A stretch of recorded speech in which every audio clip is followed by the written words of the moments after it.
Coach Kilpatrick, Inspiration for the Nation, celebrating people we feel good about. We have the CEO, the executive director, the chief cook and bottle washer of the Central New York Women's Economic Institute. Fabulous weekend that we had, and Charlene's here to talk to us all about that. Charlene Tarver is a lawyer by trade. She's practiced in the Southwest, and now she's here doing business, or should I say business? But she came home. She came home. We love to say that Charlene, born and raised in Syracuse, New York. So right there, and the legacy continues, as we've been saying before. The legacy of Roosevelt Tarver, mom is still living, but the Oasis Fish House for many people who know that. So, Charlene, good to see you. And so you had a whirlwind weekend celebrating entrepreneurship with women. So talk a little bit about the Women's Economic Institute, the symposium that you had, and what the Economic Institute does for the community. Thank you. First of all, Mr. Kilpatrick, George, thank you so much for the opportunity to speak to you, to speak to the nation, to speak to our community.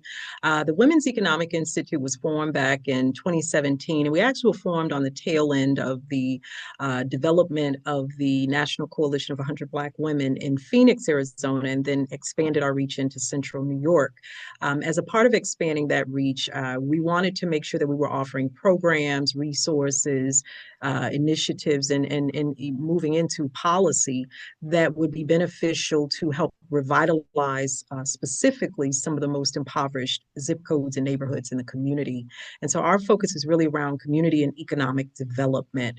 Under that banner, we have an annual expo. This was our 5th annual I Central cannot New York believe Black it. Women's Expo.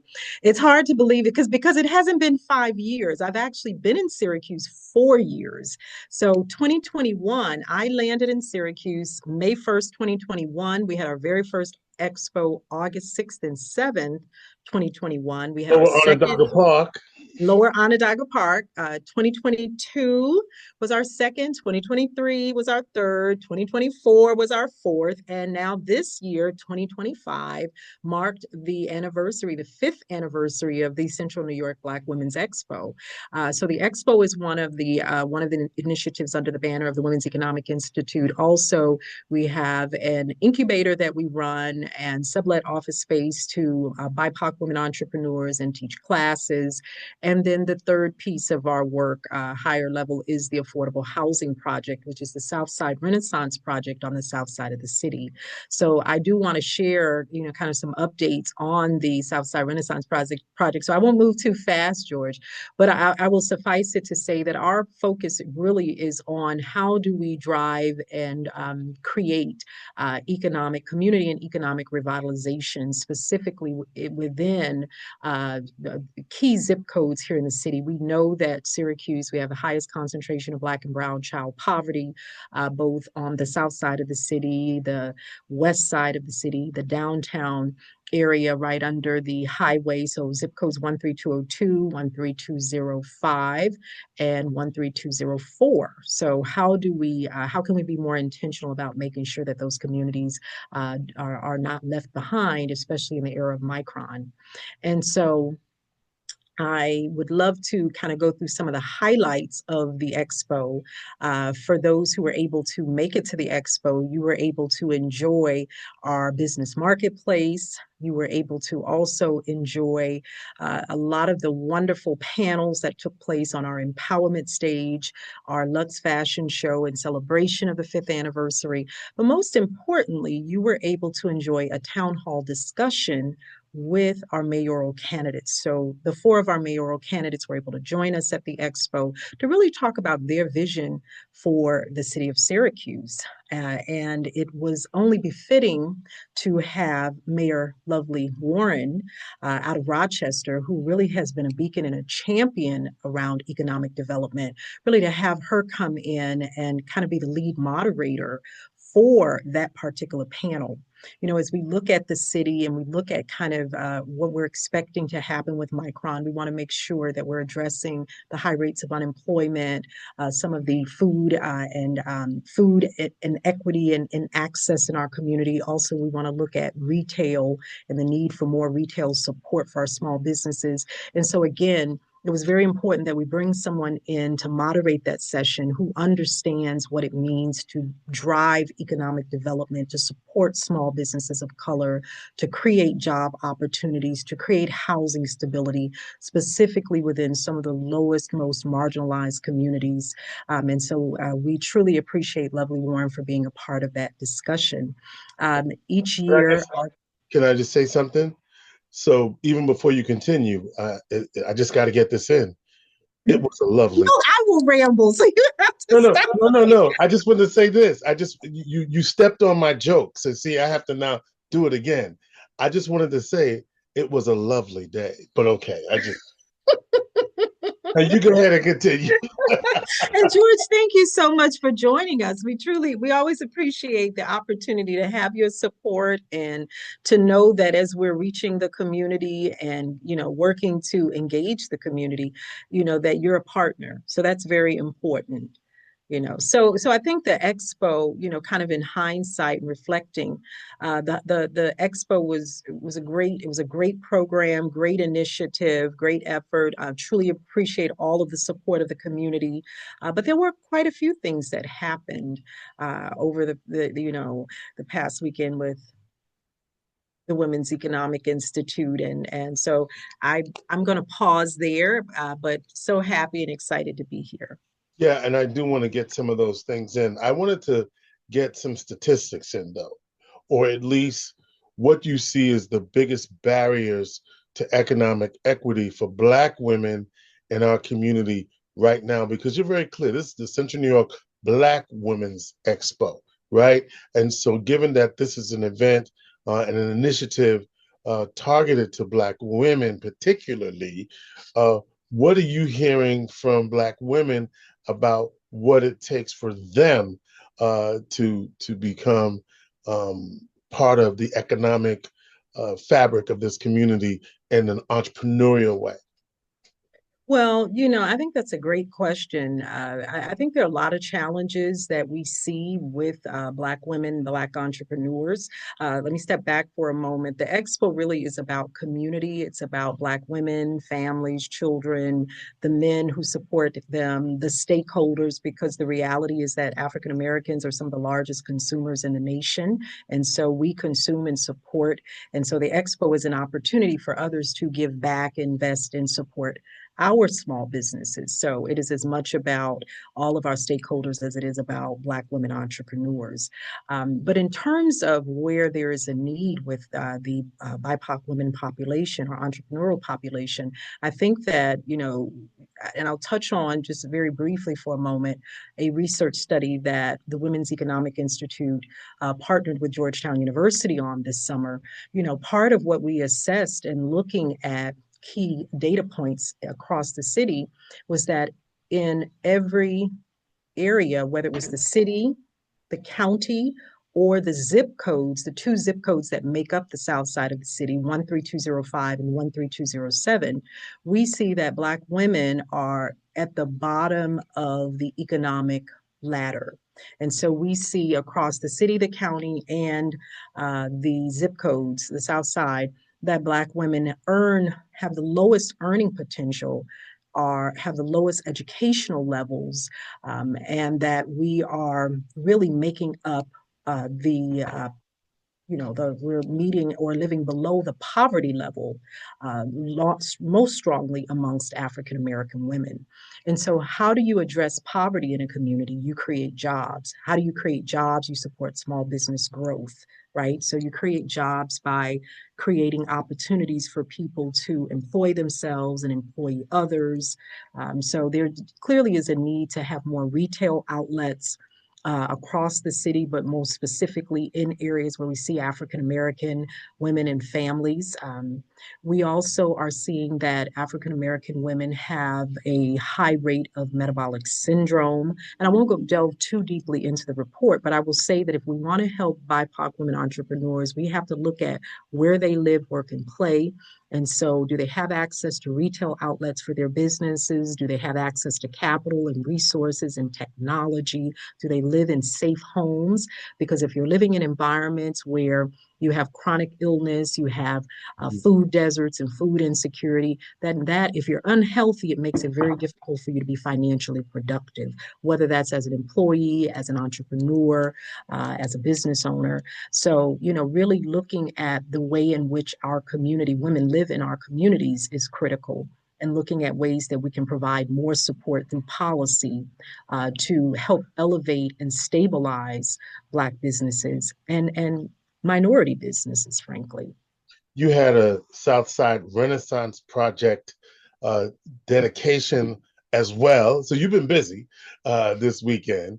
Talk to me about that. You've told us a little bit about that, but this is a significant development that you're undertaking on the South Side. And tell me about where that is. And I think part of the study that you mentioned coincides with the research for that project. So Yes, absolutely. yeah. Absolutely. So we were able to do a land dedication for the Southside Renaissance Project. The Southside Renaissance Project is located on South Ave between Eastman and Colvin. It is about 1.3 acres of land. It's a $42 million project, and it is affordable housing for seniors age 55 and above. There's a ground floor public facing food hall, daycare, retail. So there's a daycare, a food and retail incubator that exists within the space. And we will be bringing Oasis Fish House back into the community. So we're really excited about the project. We were able to, over the last year and a half, we had to go back into negotiations with the land bank regarding the land, and so we've been able to secure the land back from the land bank. Our partners were able to make it to Syracuse to do the dedication. So we did bring in a master developer who is co-developing with us. That's St. Nick's Alliance out of Brooklyn, New York. They have built more than 3,200 units. They have committed to do 1.5 million in pre-development for this project. They've also agreed to do the guarantees and the construction loan guarantee and the permanent mortgage guarantee for the project. So we're really excited about that. And we also were able to have LISC New York come into New York, into Central New York, to be a part of the land dedication as well. We are a part of their New York Land Opportunity Program, where they work across the state to find BIPOC developers who are interested in developing in inner city and marginalized communities. And they provide support in helping them find a co-developer, as well as helping with legal fees and legal resources.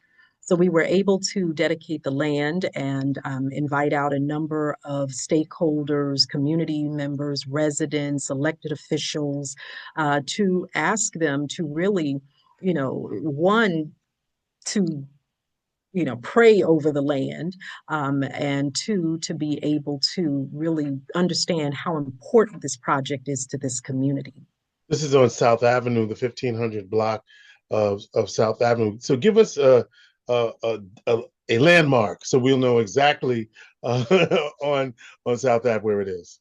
So we're on South Ave. Again, it's between Colvin and Eastman. Okay. And if you look to one side of us, you will see Gather's Funeral Home. If you look to the other across the street, you'll see Rocky's Barbershop. So we are right there in the heart of the community. There are three vacant lots that are there.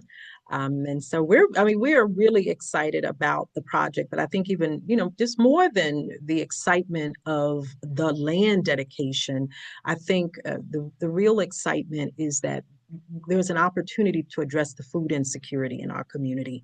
If we look at some of the data that we were able to pull, we looked at 13205, and we have 0 full service restaurants in 13205.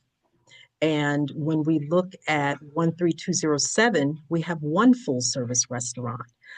We look at, and I don't have the data right in front of me, but I certainly would love the opportunity, George, to sit with you and go through the data. But just looking at the number of corner stores that exist in our community as opposed to full service restaurants, we have 3 grocery stores, but we have a very, very low walkability score. And so, although there are grocery stores, they're on the perimeter of the community as opposed to easily accessible. This is a community, the South Side, where folks, don't have more than 30% of the residents don't have access to vehicles. Right. And so, when you talk about a walkability score of 40 out of 100, and you talk about a community that does not have access to vehicles, what you're talking about is significant food inaccess. And so that is a part of what this project is about. It's about bringing resources in the form of food access, restaurants, small business support, because these will be small businesses that will be running and selling their goods in their cuisine. Once now that the land has been dedicated, when can we see shovels in the ground? What's the timeline? What kind of community support? How is all the funding lined up? Like where are you in this phase of the project, and what is the projected completion based on the things you have to do next? Well, I was hoping that you wouldn't ask me that, George, but Oh, okay. I will say Are you this. not ready to answer that yet? And that's okay. No. Well, if you had asked me this last year, I would have said it was going to be 2025. And I think the challenge with LIHTC, and this is a low income housing tax credit project. The challenge with LIHTC projects is that LIHTC is a very competitive application.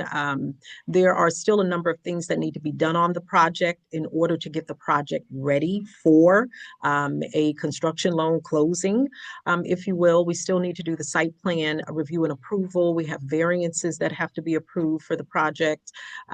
We do have some funding applications that are out now, but a large portion of our funds will come through tax credit dollars through the state and also through other state funding and grants and initiatives. So we have a number of applications that are out now. Our goal is that we will see some sort of movement on the project in 2027. 2027. And and when you say movement, meaning things will be lined up and then construction will start, or construction will have started by then? Our goal is that we will have, I'm going to stick to what I said, movement. So because what I don't want to do is give you a date and then I have to reel that date back. But here's what I like about what you're saying and what you're doing. And I hope what you see, I hope what you see is not the word I want to use, but like, I want people to be inspired to think like this, right? That we have the opportunities, just like everybody else in our community, to do a vision for what we want in our community, right? All the things that you talked about are things that we've identified as needs in our community. So now we can go ahead and do those things that we think we need in our community. So I want to use the word gentrification. I just want to use that word.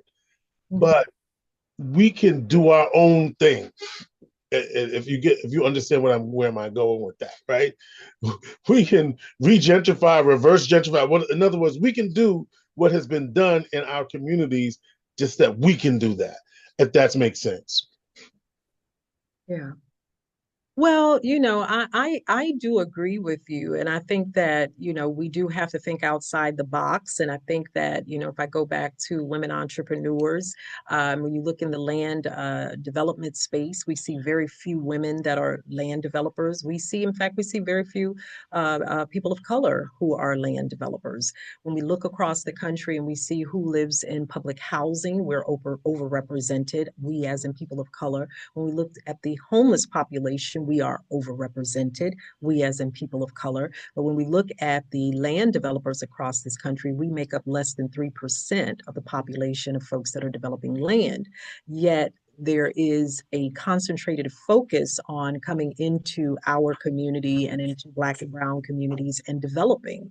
And so I agree with you that, we do have to look at ways that we can begin to stir economic revitalization in our own communities by flipping homes in our communities, by thinking more creatively about ways that we do infill development. We have a lot of vacant land around the south side of the city, the near west side of the city.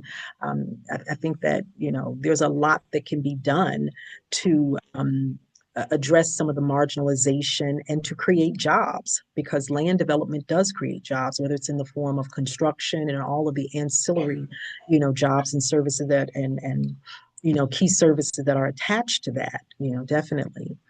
But with that said, I will say this to you, George. I smiled a little bit when you said that, it is extremely political. So it is as much about, I've been told one of the biggest hurdles that Black developers have is that they don't have pre-development capital.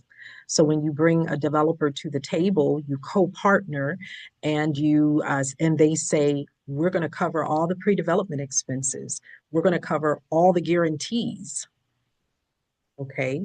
What's the next hurdle? I think there are a lot of different hurdles that are involved in the process of developing land, just like there are hurdles that are built into the fabric of so many other things. So I think it's very doable. And I do think we need to be more intentional in expanding how we work in our communities. But I do think we must be attuned to the fact that there are certain systemic inequities that exist. Oh, basically, yeah. I I, hear. I went around the barn. And you know what? Read between the lines if you hear what she's trying to tell y'all.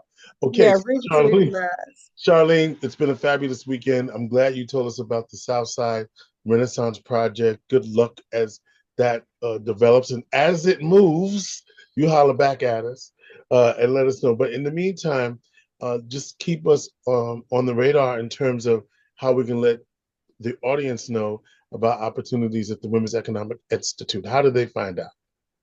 Absolutely. Well, you can always, for more information on any of our programming, you can just reach us on the web, www.womenseconomicinstitute.com. That's probably going to be the best way to reach us. You also can reach us on social media, Women's Economic Institute. So, we're out here and we'll continue to do the work. We are going to be going through some major transition and transformation, which I will certainly reach back out to you regarding, George. But thank you again for taking time to meet with me and talk with me. In terms of us keeping you informed, we will do that. But I also want to encourage the community that there are a lot of town hall discussions that are going on regarding the mayoral race. Please, please, please. I know you all are registered to vote. I know you're aware of what the issues are. I strongly encourage you, show up at those town hall discussions, ask questions, think outside the box.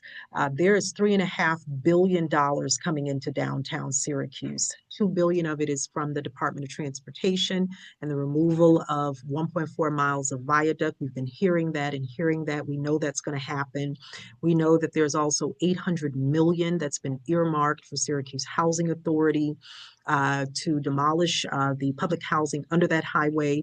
We know that the governor has also committed an additional $450 million for renovation to the upstate medical emergency room. We have to be diligent in making sure that those dollars are equitably distributed across the city. We know that $3.5 billion is going to be invested in downtown. How do we assure that some of these other communities that have been left behind, that those communities receive funding and resources to stabilize themselves as a part of this regentrification effort that we know is underway in this community. So I encourage you, the listener, to be, very diligent in being an advocate for yourself and being an advocate for others in the community. Charlene Tarver, Executive Director of the Central New York Women's Economic Institute. Women's Economic Institute. It's just Women's Economic Institute. I don't know where I get it's the Central New York Black Women's Expo, but Women's Economic Institute. The Women's Economic Institute. Charlene Tarver is Executive Director. Thank you so much. Thank you so much, George. I appreciate you. Inspiration for the nation.